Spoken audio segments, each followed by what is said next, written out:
time is it?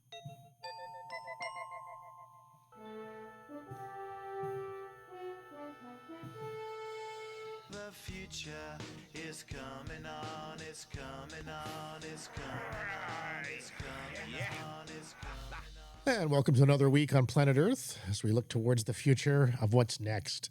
And what's happening in now is often very related to what's happening next, especially the things that we track. So welcome, everyone. Welcome, Mrs. Future, a.k.a. Sun. Thank you. And Bobby Wilder in San Francisco. Bobby, welcome to the show. Yeah. All right. Well, we've been on the Church of the Constant Upgrade with our video casting here. We've now got another mixer in the mix. Starting from scratch every single time. 2 video mixers, 1 audio mixer, and an NDE, which is kind of fun. Network drives or network cameras that are wireless, which are really handy when you're 2 views of Al. Yeah, 2 views of E. Yay! They look remarkably the same. I know. We're working on the angle now. Now that we have wireless on one of them, we could have used it this weekend when we were doing that memorial for Michael Stillwater. That was a beautiful memorial, and we did a 2-camera shoot on it from Mill Valley. He had many friends around the world, so our live stream was going out there, and I think there was 20 Facebook feeds alone that it went out.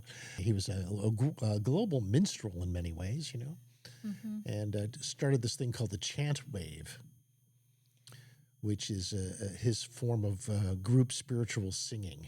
Yeah. A lot of people we knew, you know, out of the 200 or so there, maybe 20 we knew from our network of friends. Yeah, we had Frank Farrell Schwartz invite us to compliment him doing the sound, which he did a great job. He did an audio mix for a full stage full of musicians. There was a harp, there was a guitar, there was a drum set, there was a piano, there were singers, and it was just an amazing, beautiful mix. Yeah. So we did our best to put that out on Zoom with the feedback to us that we really have to check the sound levels before the room is full of sound, because you can't hear anything once you're in a room full of sound. Yeah, there's a difference between a room full of people and one that's empty when it comes to sound levels. Yeah. But luckily, it wasn't too hard to switch out the really high quality sound, even though we were getting sound from Frank's board, but we didn't really have a good enough monitor channel to know how good of a signal it was or not. So we're still learning. Yeah. Getting the levels is everything. And audio carries a movie. You know, 50% of every movie is audio already. And so if there's anything wrong with the audio, you'll notice them right away. Well, if there's a glitch in the video, it doesn't bother you. But scratches in audio, you know, it's disturbing. Yeah. Isn't that interesting? Especially for such a musical group. Everybody in this chant wave circle is a very fine singer, and they've been singing really high quality call and response music with each other for decades, and so they really value the good sound. Yeah. We all return to the place of the heart. May we all return. May we all return. May we all return.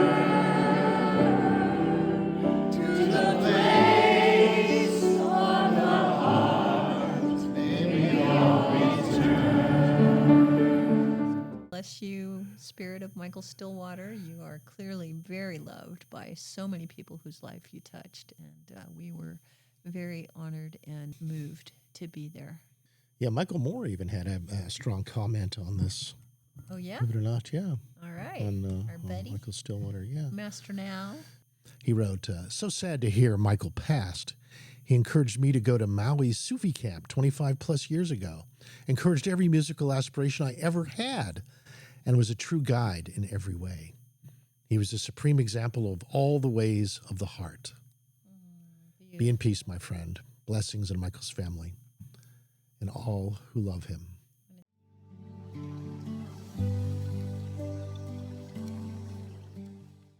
Oh, that's funny. That's 4 years ago today that Michael Gosney passed. So there was another friend of ours. Today? Wow. Today. No kidding. Yeah, so there's that's quite a cool reminder. synchronicity. Also, besides all the stuff going on in Washington with the assassination attempt and all that, in our community, we had a character named David Wilcock who passed. David Wilcock was a known conspiracy buff from way back. Pretty famous. Pretty Yeah. famous. Carried a fourth It's up many. there with David Icke. Yeah, real QAnon stuff. He and Corey Good, I think, Yeah, were it's really the hot ticket item. right. For They a few promulgated the years super ago. secret space program. And then off they went to the Gaia channel, and lawsuits were flying, and You it was know, a terrible place to work. And everybody doesn't like each other anymore, and poor old David got depressed and committed suicide. So Well, we so hear. they say. They say. Yeah. Well, I listened to Corey Good, and he sounded like he thought that he was under a lot of pressure, and people were sending him bad vibes in every direction. And sometimes he was very depressed. But just before the suicide, he seemed to be in good spirits. He was connecting a lot of dots. You know, he was trying to figure it all out. Yeah. And he believed in a living universe and that law of love and all that good stuff. But somehow he got into a negative spiral. It affected his life and relationships, and especially. And people wonder what it was. Well, maybe this clip might help you out. I would want the world to know about Ascension. I would want the world to know that we are very, very close. And all the people on the inside know this. This is the key of disclosure. We are very close to some sort of energetic shift that the sun is going to do.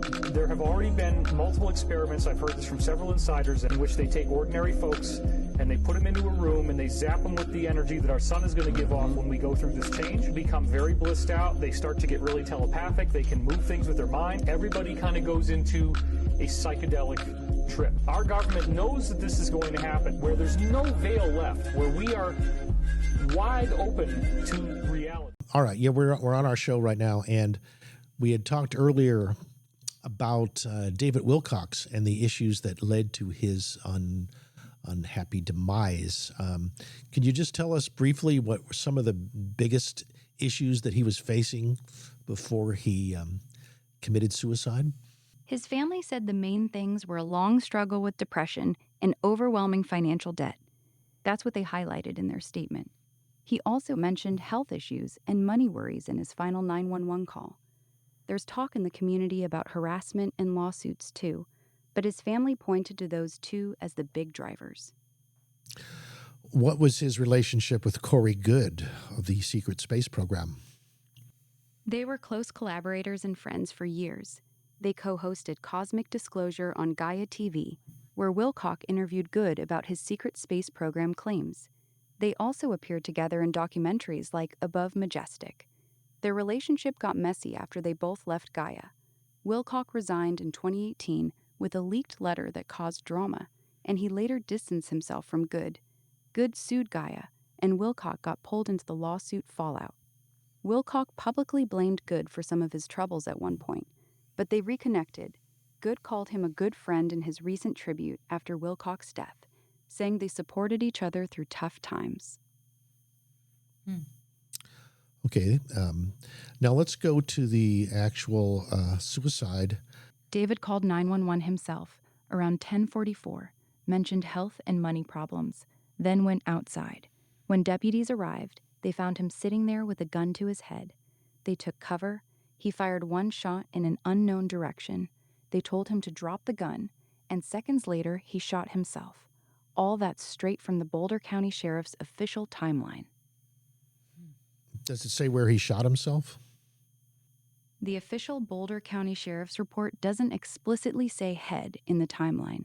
It just says he was holding the gun to his head right before, and that deputies witnessed him shooting himself. But multiple news outlets, including ones that got audio from the scene, report that dispatchers and deputies said he shot himself in the head, and the cause of death was a self-inflicted gunshot wound to the head. That's the consistent detail across sources. Mm-hmm. And when was his 911 call? What time did that, and what was the time of his demise? His 911 call came in at 10:44 a.m. on April 20th. He shot himself at 11:05 and 27 seconds a.m. just about 21 minutes later, right in front of the deputies. He was pronounced dead at the scene shortly after. Did the deputies catch it on their body cams? Yes, they did. The deputies' body cameras recorded the entire incident. The sheriff's office confirmed that body cam footage captured Wilcock with the gun to his head, him firing the first shot, and the fatal shot itself. However, they're not releasing the body cam video to the public. They said it's to protect the privacy of the family and the sensitive nature of the event. Okay, on a more positive note, what do you think the most positive legacy that David Wilcock left us? His biggest positive legacy is the massive audience he built around the idea that consciousness itself is the real frontier. He spent decades telling millions of people that spirituality, meditation, and inner work actually matter, that the universe is way more mysterious and benevolent than mainstream culture tells us. Even if you disagree with his specific claims, he made a whole generation feel excited about exploring higher consciousness instead of just feeling powerless. That's a pretty meaningful impact. Cool. Okay, well, thank you. All right. So You're welcome. Okay.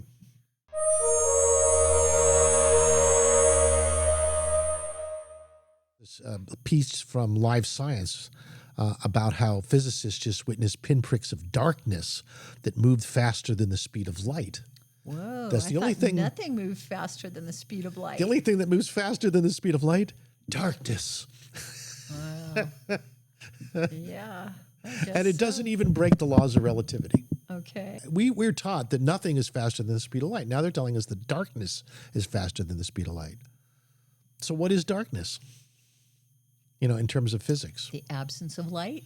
Empty voids, the physicists call it. Darkness Empty is voids. empty voids. Well, but they've also been talking about the whole theoretical nature of black holes, and the reason why we don't know what's happening is because the gravity is compelling the light to collapse towards the center of the black hole, so it can't escape at the speed of light. They say researchers used ultra-fast electron microscopy to measure voids in phonon polariton waves zooming around inside a thin flake of boron nitride. Oh, wow. Very small voids. Very small. Yes. Now, these phonon polaritons are called quasi-particles by the physicists. And they're formed from photons, quantized light, coupled with vibrating the photons, little tiny vibrations. Okay. They act like light and Quasi-particles. sound waves combined. Oh, interesting. Yeah. Sort of a bouncing ball on a song, right? Like sound waves combined. Well, we see that all the time with our music visualization programs. But the You're way talking about like Winamp.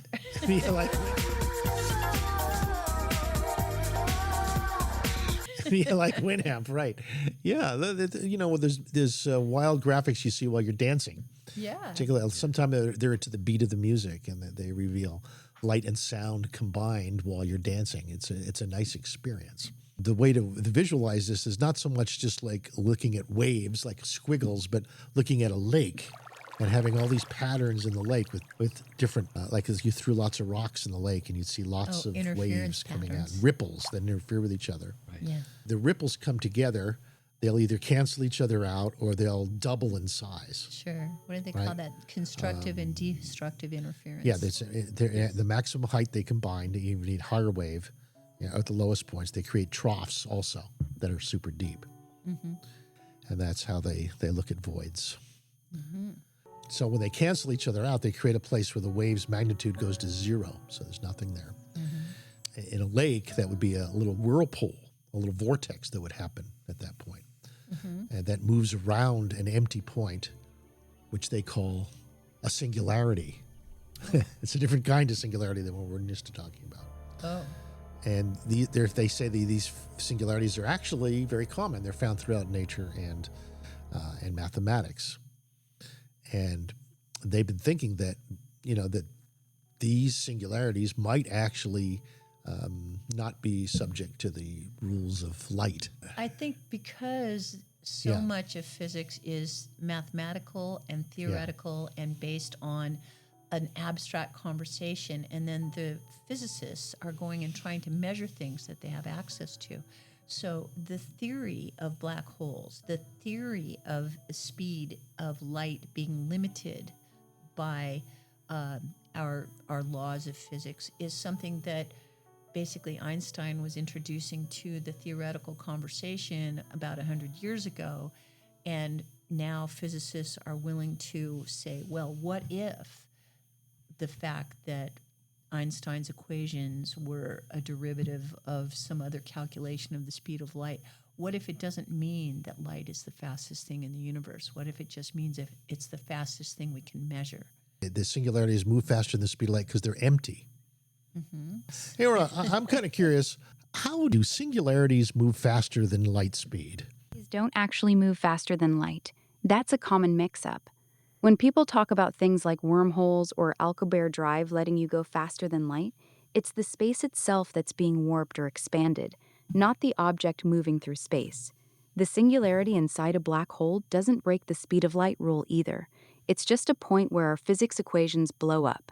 Nothing with mass or information actually travels faster than light. That rule's still holding up through THXS 60 times 10 to the power of Well, light. wait a minute. Then what are they saying? In this Live Science article, they're saying, quote, these voids don't just exceed the speed of light, they blaze past it. When two singularities encounter each other, they can sometimes exponentially speed up towards each other until their velocities approach infinity just before they cancel each other out. However, the faster they go, the harder it is to observe them. The article's talking about tiny points of darkness called singularities or voids inside special hybrid light and sound waves inside a material called boron nitride. These aren't objects or particles. They're just spots where the waves perfectly cancel each other out, creating a 0 point with literally nothing there. No matter, no energy, no information. Since there's nothing to carry, they don't have to obey the speed of light limit that applies to everything that does carry information. When two opposite ones head toward each other, their paths force them to accelerate wildly, sometimes appearing to go faster than light or even approach infinite speed right before they annihilate.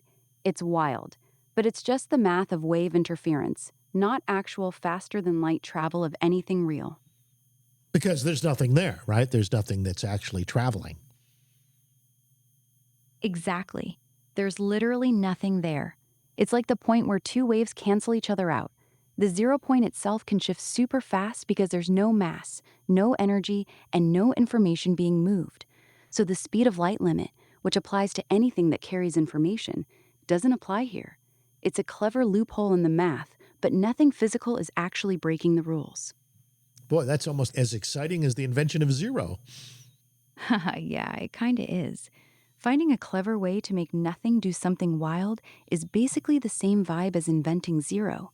One's in math, the other's in physics, both just playing with absence in a really powerful way. So I have a question.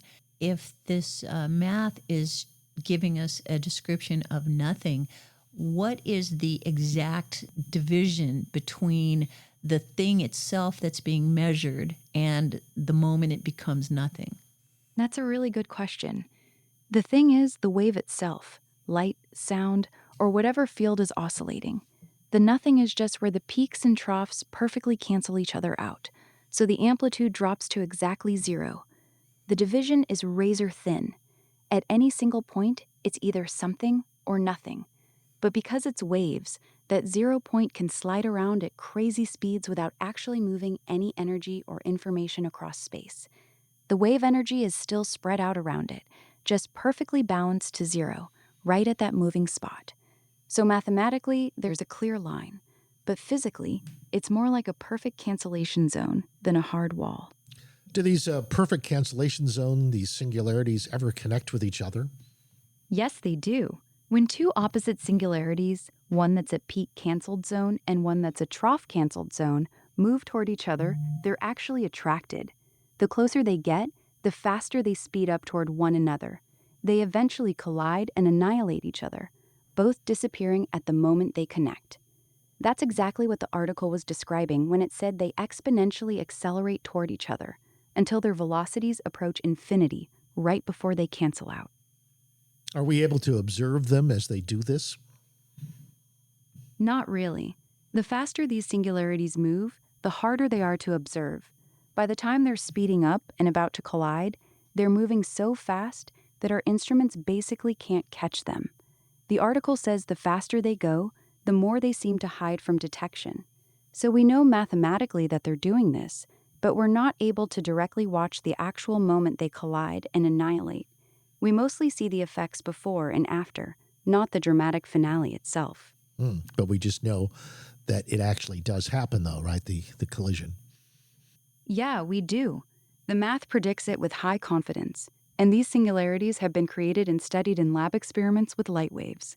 When two opposite ones are set up to meet, they consistently annihilate each other exactly as predicted. So while we can't watch the ultra-fast collision moment itself, the before and after evidence is solid. They definitely do collide and wipe each other out. Well, here's a wild speculation for you. Could this phenomena be used in our study of consciousness to see how consciousness affects matter? Interesting thought, but probably not. This phenomenon is happening inside a very specific, solid material, boron nitride, and it only works because of how light and sound waves interact within that crystal. It's a tightly controlled microscopic effect that requires that exact medium to exist. Consciousness, on the other hand, appears to be a property of biological brains. There's no known mechanism that would let a person's thoughts reach inside a crystal and influence these tiny wave cancellations. The two systems are just too far apart physically and energetically. It's a creative idea, but I don't see any realistic bridge between the two. Okay, well, thank you. Thought I'd ask. Okay. All right. I think we've covered that. Anything to comment on this, you guys, before we move on? Yeah, feel good about these voids traveling faster than the speed of light, and it's not breaking any rules. And ta-di-da, what do we do with it? Who knows? The whole conversation when we're having these conversations about, it's going towards infinity and it's faster than light and then it's nothing, but it was nothing before that and it's just a mathematical thing. The whole conversation, to me, it's like an apologist conversation that we can't really describe reality as it truly is because math is mischaracterizing it, but we discuss it like the math is what we know because we're already certain about that. To me, it just seems that's what happens with science and authority and all kinds of ways that people try to be as clear as they can about reality with language and with thought forms and with things that are not reality itself. Yeah. It's the forest for the trees dilemma. Okay.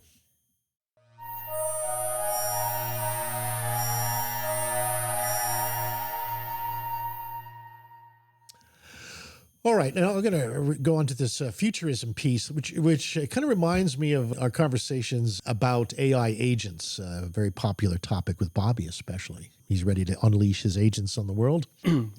Agents will replace everything on your desktop and your phone.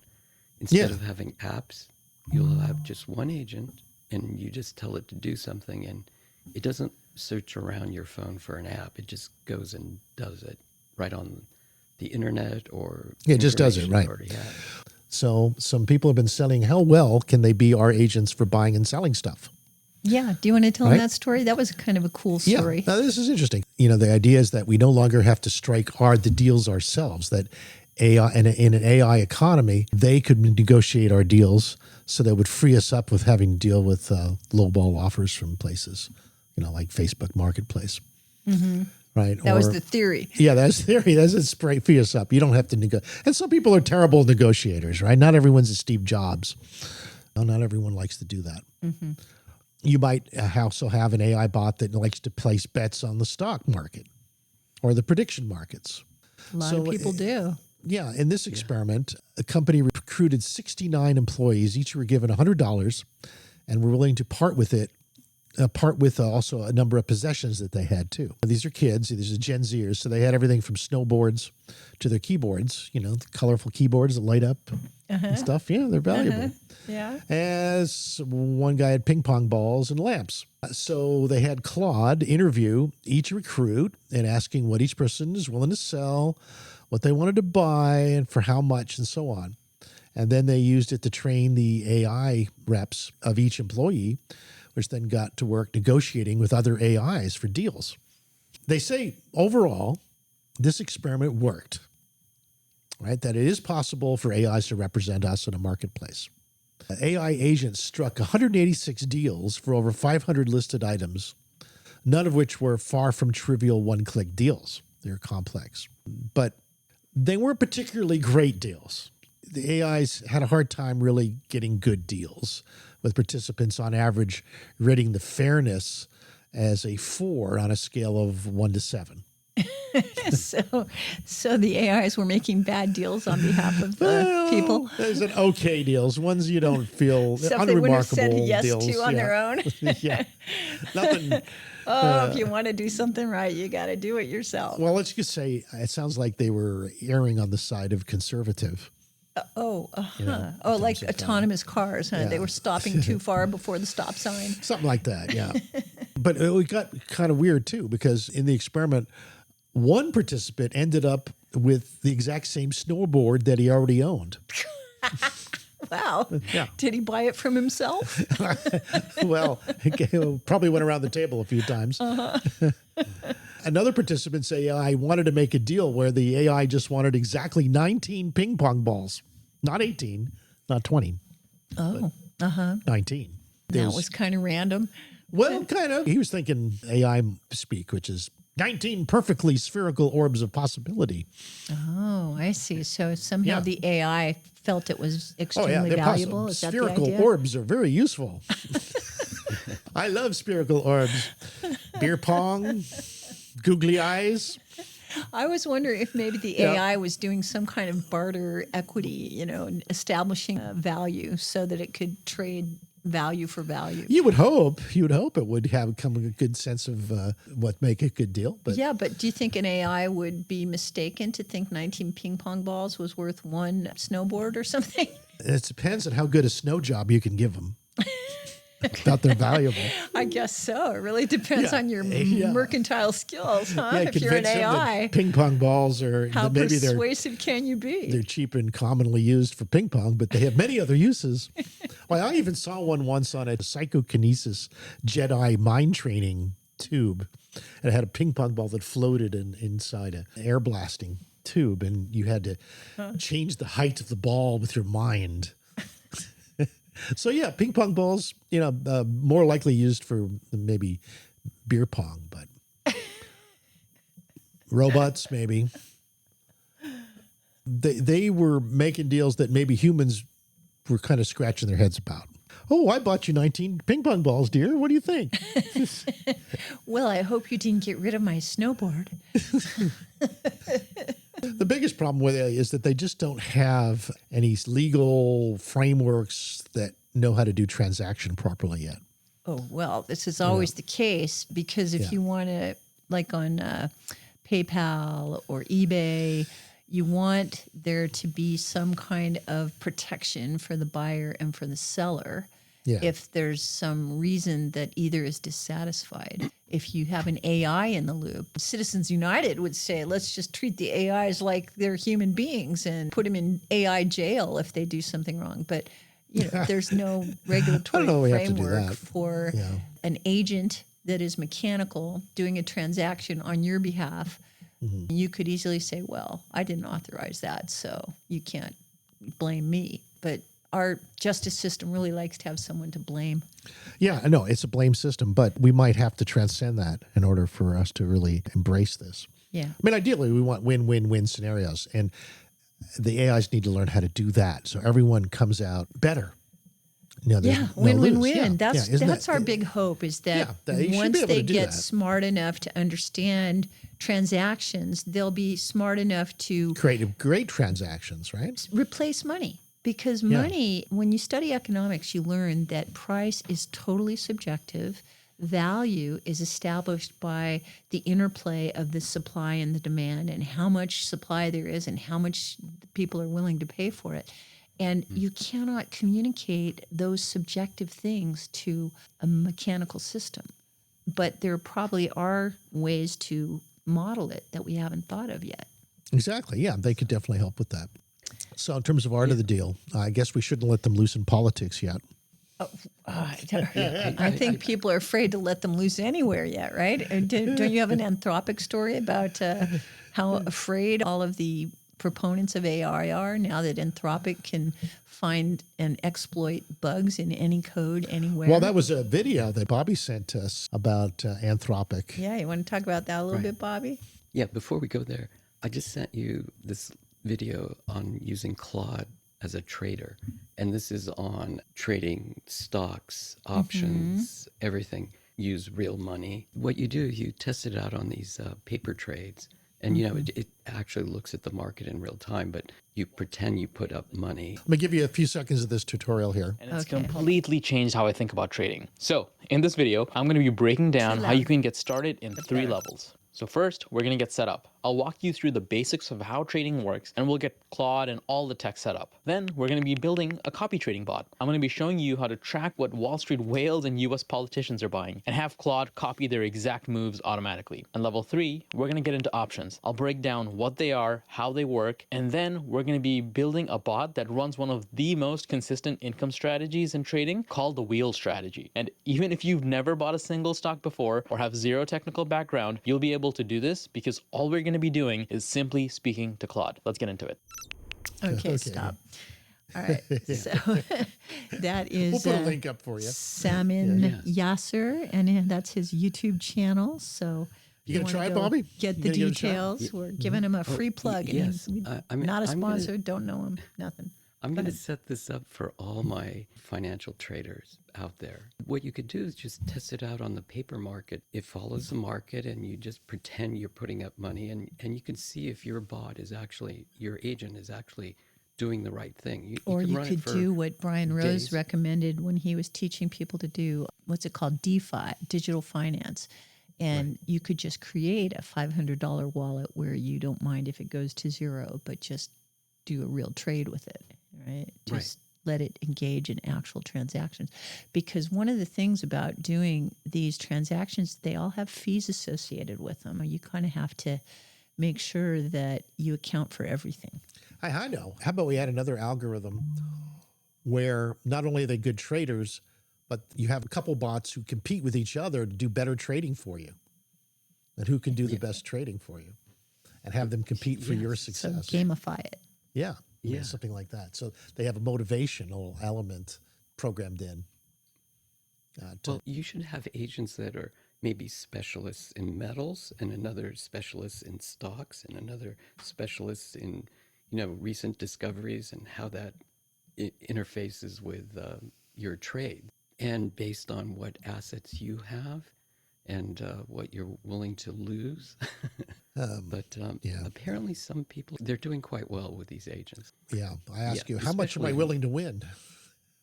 Well, what's going to happen is they're already millionaires already doing this, things like this with agents. You know, they're OPCs, they're one-person companies, and they have multiple agents, and they're running around doing things, buying and selling things. So what we're looking for is who's going to be the first billionaire one-person company, like just one person, but you got thousands of agents running around making money for you.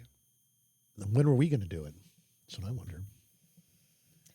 I have to say, we need to have somebody who has that commodity trader gene in the family. Yeah, we need the right player.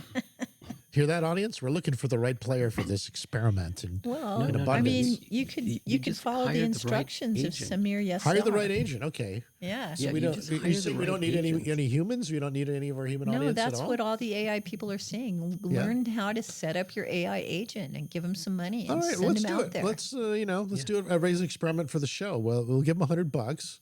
Bobby will give him 50. We'll give him 50, and see what happens. So just watch this video, and all you need to do is download Claude Code for free, or you can pay the $20 a month, which is the pro version. With the rapid evolution of all the AIs, Claude is still the one to get for having agents to do your bidding.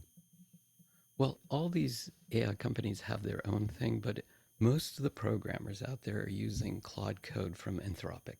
Anthropic's also the one that came out with this Mythos recently, too. Mythos is one of the first AIs that was actually created by another AI and Oh, not yeah? using human code. Yeah. It was coded by another AI. Yeah. But it's so powerful. It can actually penetrate every operating system on the planet. There's some unknown, unauthorized people that have hacked into the website where Mythos resides. Yeah, that's what I suspect, is that something as powerful as that, it's just a matter of time before it escapes from somebody's air-gapped facility. I suspect it might have already.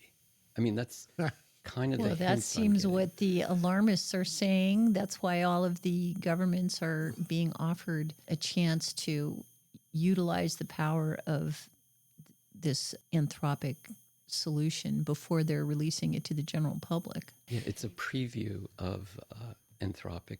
They call it Glass Wing. They have 40 companies and agencies in the government that have access to it right now, and they're testing it out. It could go crazy. It could really be randomized things.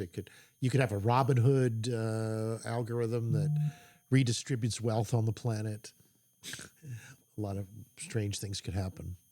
What I found interesting is Bennett, the guy that was running the finance in the country, and he was meeting with the federal chairman, Powell, and they went to all the banks and they showed what Anthropic Mythos can do. And it kind of like startled them, like it's able to hack any banking system. Yes, the way that they phrase it is it's able to identify exploitable gaps and exploit them. Okay, but what you're saying is that the cat's out of the bag is just a matter of time before it goes into operation. And what should we do? Take all our money out of the banks?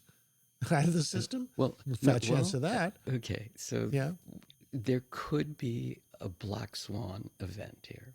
It could be, you're saying. And it could be. Like, can you imagine already there's some signs that North Korea has some of these capabilities? For instance, what happened last week on the DeFi platforms, especially the Ethereum platform, they were able to start out with $292 million worth of these tokens, and they were validated. What they did is they took fake tokens, they created fake tokens, and then they validated them and then put them out on the DeFi platforms, and were able to multiply that using leverage to give the North Koreans real $10 billion worth of tokens. So you're saying they made some counterfeit crypto tokens and then they traded them for real ones and made money? Yes, and they used leverage and they multiplied that to $10 billion.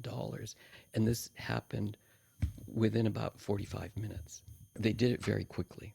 They had planned out the whole strategy, and they told it to go and do it, and it did it. All right. So, gotcha. but that's so just isn't on all DeFi. this funny money? I mean, I guess you're saying that somehow a bunch of people they lost created funny this money. They created funny money, and they and everybody who bought it from them now has lost money. Well, these exchanges have lost hundreds of millions. Yeah, but these of dollars. exchanges are funded by people who have invested money and who have it parked there for liquidity it's purposes. Real money. Yeah. Yes, it's true. And It's so real these money. people who were sitting there thinking that their investment was going to grow using all of these automated tools actually found out that somebody stole their money. Yes. And Okay, so where's the public outcry? The outcry is the banks realize they can also be targeted in a similar way. So the banks are just saying, look, this happened to all these Bitcoin scammers, all these people who don't have real money, and they're coming for us. Yeah, Scott Bessent actually told the Fed chair, Powell, this is what's going to come here pretty soon, that at least they have a tool that they can have a preview of to see how powerful this thing is. And eventually they're saying everybody on the planet will probably have access to Mythos maybe in about 6 months. So they're saying, you got about 6 months to patch up all the holes on your platforms, the banks. That's what they're saying. All to right. Well, banks yeah. and, Okay. and computer companies. Okay, is that possible? It's absolutely possible It is. because Mythos is demonstrated that. I mean, is it possible it's- that they could patch it in 6 months and avoid? if you go to your iPhone right now, Yeah. there's these CVE patches, which are high security patches, and they're coming up on your iPhone right now. Yeah. So you should patch immediately all your Okay. Apple. All your Key wallets. Like, what are you supposed to patch exactly? It's the operating system of the Just iOS. do your operating system updates. Keep them up Yeah, to date. just do the operating system updates. Okay. All right. Good. Aura, how dangerous is Mythos to the banking system? I mean, on a scale of 1 to 10. I'd put it at a solid 8 out of 10. It's not an instant collapse, but it's a game changer. This thing can hunt down and chain vulnerabilities in legacy banking systems way faster than humans. And those systems are full of old code. Regulators like the Bank of England governor are openly saying it could crack the whole cyber risk world open. The scary part is the speed and scale. Attacks that used to take teams 20 hours, it can simulate in minutes. That said, it's not publicly released. Banks are scrambling to use it defensively, and it's forcing everyone to patch faster. So it's dangerous, but also pushing defenses forward. Yeah, it sounds like the people using it are the people who want to patch those holes before it's a problem. Yeah, the tool can be for good or for destruction. Right. But the problem is there are some people that are unauthorized to have access to this Mythos, the preview of Mythos. Yeah, like North Korean hackers or Russian hackers or Well, Iranian we don't know hackers. who these. We don't know if they actually have access yet, but They want access, right? I mean, they will. we do know that third-party clients that were using Claude Code, they used some social engineering and previous knowledge and some good guessing, and they were able to access the website where all these 40 companies that are allowed access to, they were allowed access in and actually see a preview of Mythos right now. So if these are previous people that worked with Claude Code before, then China and the North Koreans probably have close to that access to Right, somehow, let's check or here. working on it. They're definitely, if they don't have The access, Chinese they're working on it right and now. North Korean and Russian hackers are all working on getting a copy of Mythos. How There long are is your already estimation? Let's say. there's already clone copies of Mythos already. You How can long just before go they were mine used Mythos. against us, I You guess. is just look another for question. Mine Mythos, and you'll see a clone of that Mythos. They you probably already using got it? their hands on it. There was a leak through a third-party contractor. Unauthorized users accessed Mythos days after the announcement, and experts are saying if some random Discord group could get it, China almost certainly has it by now. I'd bet state actors like China, Russia, or North Korea are running their own versions or distilled copies within weeks to months, not years. The real question isn't if they'll use it against us, it's how fast they can weaponize what they've already pulled. Yeah. And given past references to how fast these hackers work, what's your estimation before they'll try something like that? China already used Anthropic's earlier Claude model to run a large-scale automated attack on about 30 organizations back in September 2025.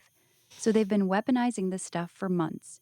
For Mythos specifically, experts say if a random Discord group snagged it within days of announcement, China almost certainly has it now. North Koreans are already vibe coding malware with commercial AI tools and stealing millions. I'd guess we could see them testing or deploying something with a Mythos-level model within weeks, maybe even days for reconnaissance. The speed these groups move once they have the tech is scary. Yeah, so that kind of confirms what you're saying, Bobby. Yeah, exactly. It is a dire situation. I made these assumptions as soon as I started hearing that these third-party guys had already broken into Mythos. So, I mean, if they can do it, for sure, the Chinese and North Koreans and Russians could probably do it too.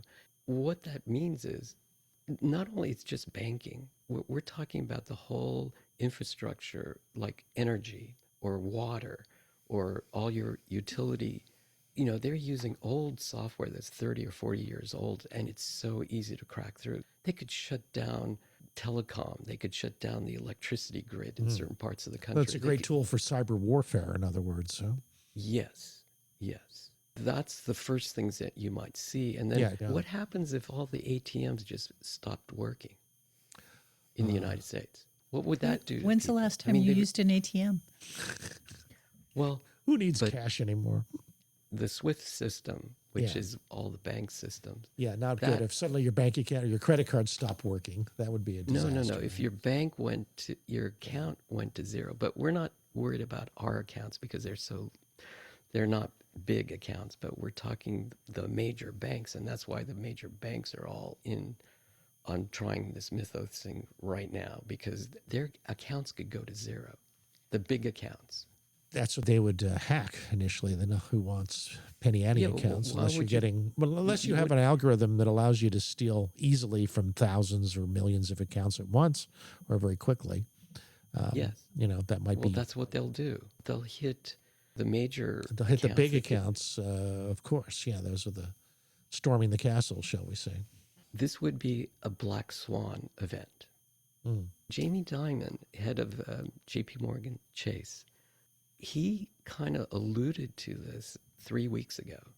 He said, we're not sure. And he was one of the first people that was notified about Mythos. I didn't know it at the time, but I was wondering, why is he coming on CNBC and he's saying, well, the whole banking system could be at risk. People's bank accounts could Go away, to zero. right? Go to zero, or they could increase. Maybe somebody will just Well, redistribute. no, they would increase in the for the coffers of increase in North Korea. North Koreans. Yeah. Well, ideally, until Seems to something goes me wrong there. that if there is an AI that can take it down this fast, there's One that can another fix it. AI Well- that can fix it Well, just that's as it. fast. Well, Mythos can fix things. It can patch holes as well as reveal them in the software. The biggest hole in the whole system is, what is the most ubiquitous operating system out there right now? Like Linux kind of thing, or Windows. Yeah, Windows 11. Mythos discovered 3,000 exploits. They're considered zero-day exploits. And most of the 3,000 were in Windows. There was a few in Berkeley BSD, free BSD, and that's the operating system that Apple uses, is based on the Apple OS system. Mm-hmm. So they found a few there. All the browsers that you're using, there's holes in it that can be exploited. So if the hackers wanted to see what you're seeing on your desktop, that's very trivial right now. Well, let's ask Aura one question here. Aura, what are the easiest operating systems that Mythos can crack? Which ones are the hardest? Easiest? Probably Windows and older Linux setups. They've got massive code bases with tons of legacy stuff, so Mythos tears through them fast. Hardest? OpenBSD. It's built like a fortress, yet Mythos still found a 27-year-old bug in it. That tells you how good this thing is. Even the toughest OS isn't safe anymore. Okay, well, scary, huh? Yeah. Do you think everybody on the planet is going to patch their old Windows? No, I don't tomorrow? think so. I don't think that the computer mitigated crisis is going to turn us into dysfunctional humans. I think it's going to take away a tool that a whole generation of people has grown up thinking that that's normal. And Yeah, then well, there's if it's difference here. gone, Yeah. then there's going to be a whole wave of people who get around it in the short term and the long term. Yeah, well, let's ask, what's the fastest by which we as individuals might be affected by Mythos, Aura? Way it hits you personally? Probably within the next few months. The most likely first wave won't be someone directly hacking your bank account. It'll be through the supply chain. Your bank, your payment processor, or a big retailer gets hit first, and then your cards stop working, or you can't access your money for days.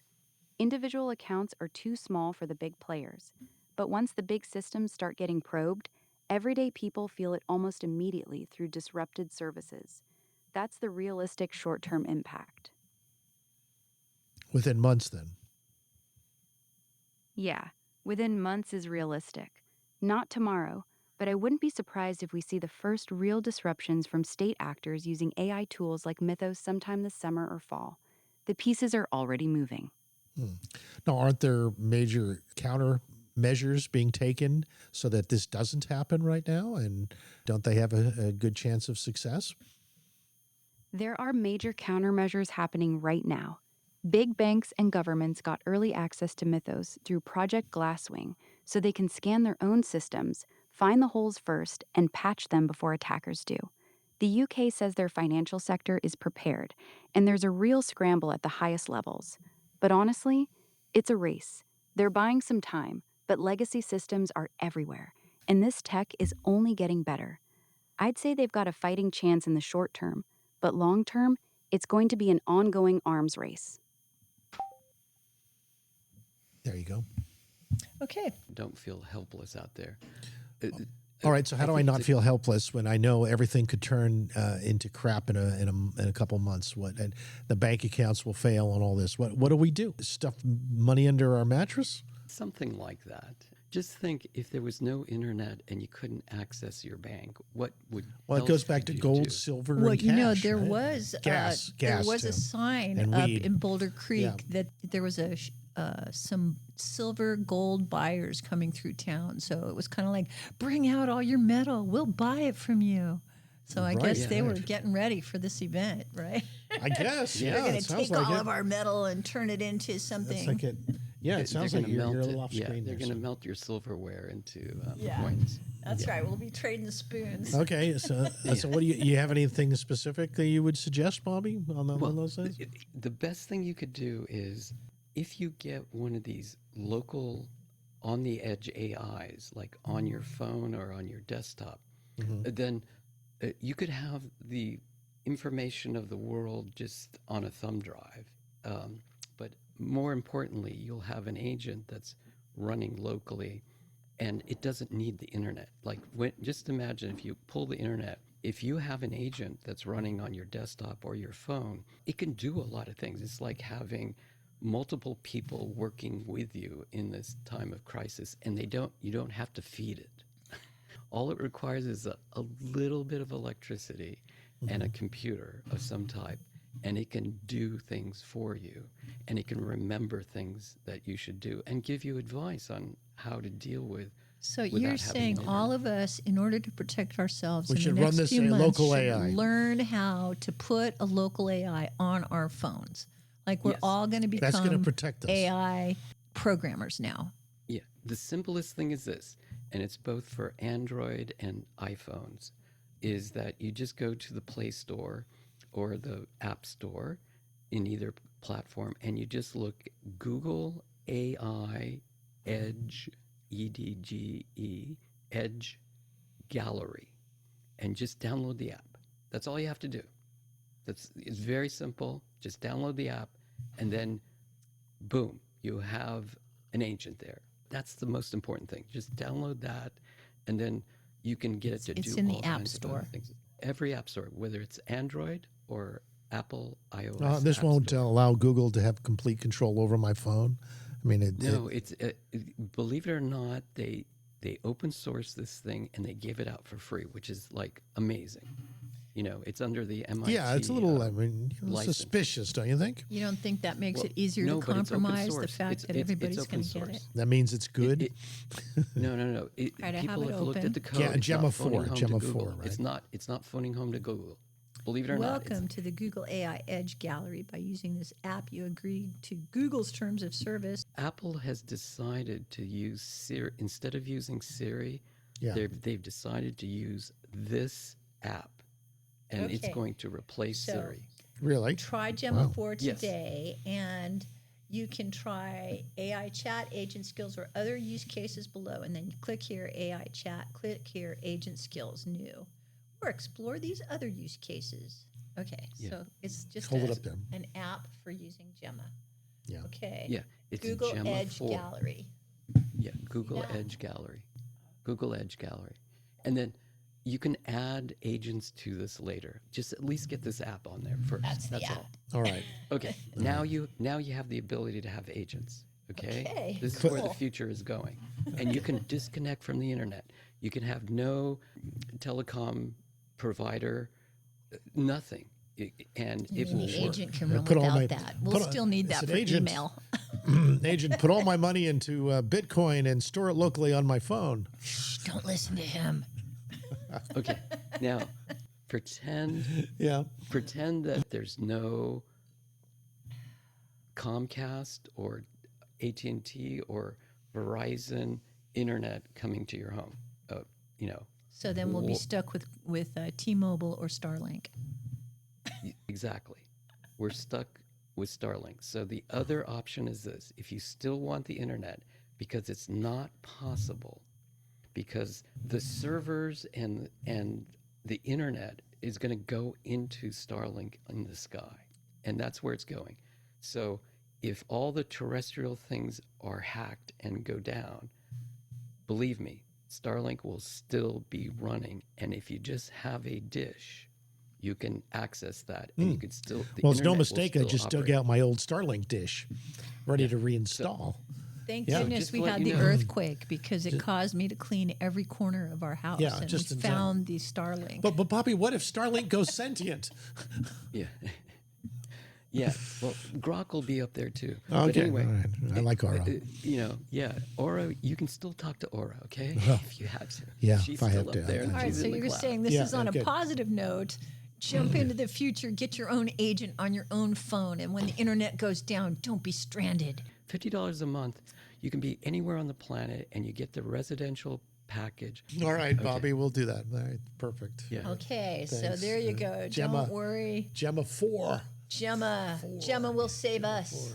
That's worst case scenario. You know, this is for the apocalypse. You know, so Yeah. this is the Black Swan event. The Black Swan event, which may or may not happen, depending on how good our the white hat hackers are in keeping ahead of the black hat hackers. Okay, time to move on.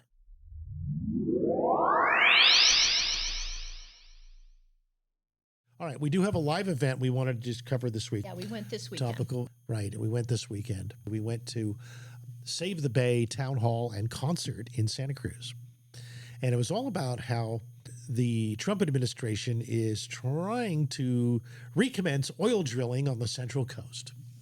Yes, they're getting ready to change the laws of the land that have been in place since the 90s to project Californians' disapproval for the idea of leasing land to oil companies to get oil off the coast here because of the potential environmental threats to wildlife, to our coastland, and of course the historical events that have left places like Santa Barbara still very messed up. So there was a number of our local leaders that presented the case that Santa Cruz is trying to lead the way for our local government to resist. Resist the urge to have oil off the coast.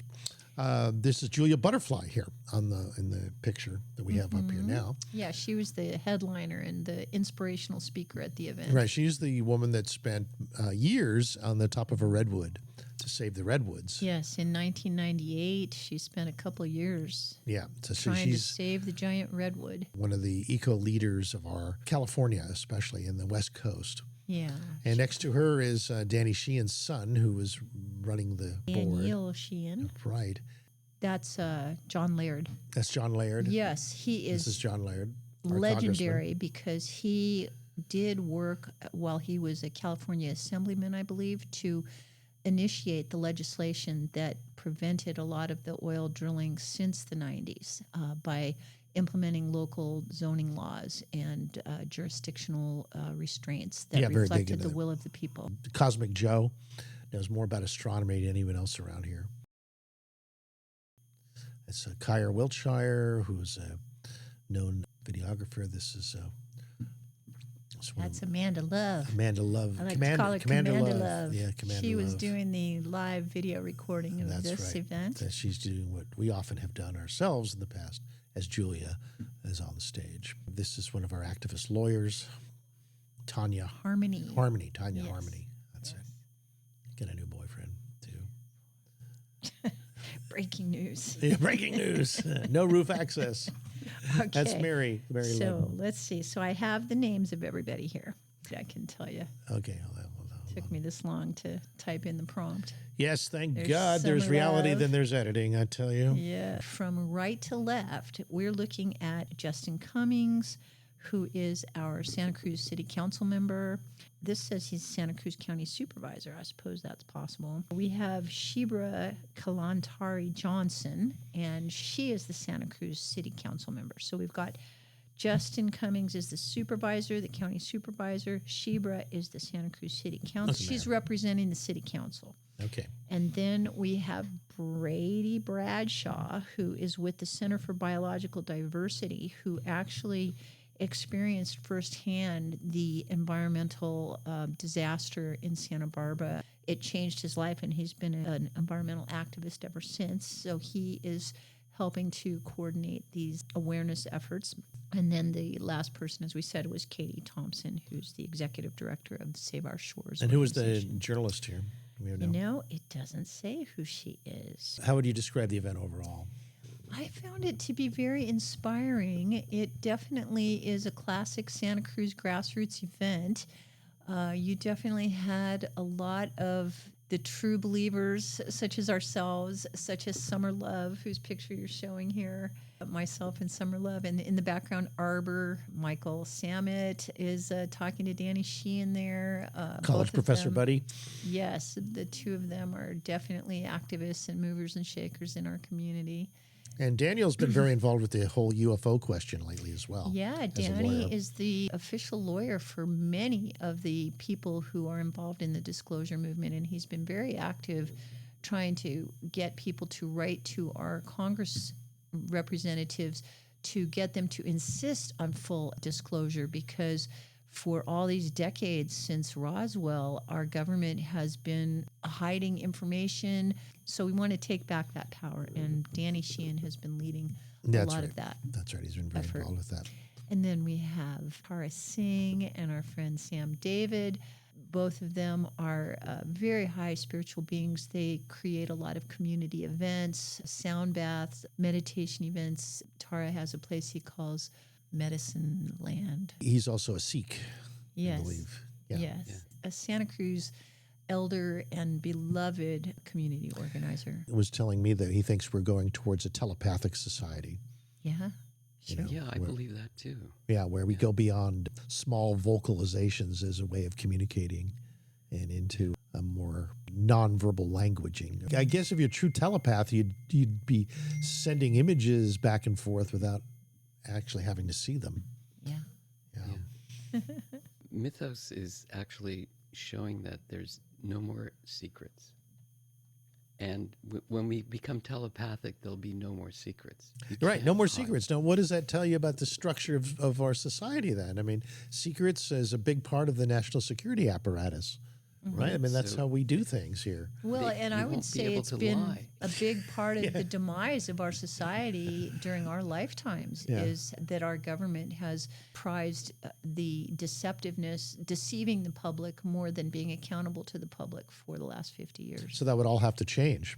Yeah, further well, dramatically. in the Another- halls of power, people have to become ashamed of themselves. They have to really recognize that once you start choosing deception as a way of holding on to your power base, you've lost the power that holds our democracy together. This is the local Start band. now. This is just give you a few seconds of the band.